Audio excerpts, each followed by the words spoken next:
जालन्यातून एक अत्यंत धक्कादायक आणि मन सुन्न करणारी बातमी समोर येत आहे.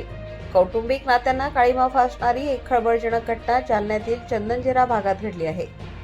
रोजच्या घरगुती वादाला आणि छळाला कंटाळून एका आईने आणि मोठ्या भावाने मिळून सख्या लहान भावाची लोखंडी रॉडने बेदम मारहाण करत हत्या केली आहे.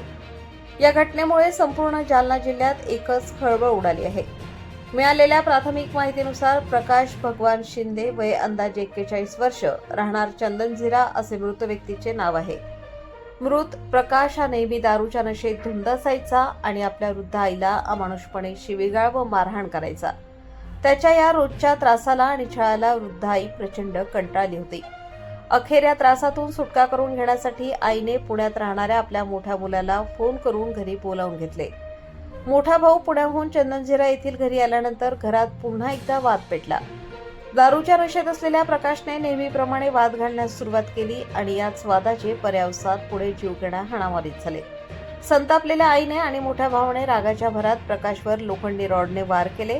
हा हल्ला इतका भीषण होता की गंभीर दुखापत झाल्यामुळे प्रकाश शिंदे याचा जागीच मृत्यू झाला.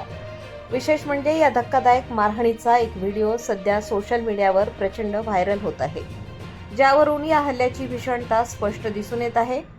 या घटनेची माहिती मिळताच चंदनजिरा पोलिसांनी तातडीने चक्र फिरवली असून पोलिसांनी या प्रकरणात संशयावरून मृत प्रकाशची आई आणि मोठ्या भावाला तात्काळ ताब्यात घेतले आहे. सध्या चंदनजिरा पोलीस ठाण्यात गुन्हा दाखल करण्याची प्रक्रिया वेगाने सुरू आहे. कौटुंबिक नात्यांचा अंत असणाऱ्या या भीषण हत्याकांडामुळे परिसरात मात्र कमालीची शांतता आणि दहशतीचे वातावरण पसरले आहे. पोलीस या प्रकरणाचा पुढील तपास करत आहेत. प्रबंधभूमी महाराष्ट्र न्यूजसाठी प्रतिनिधी सुनील भारती, जालना.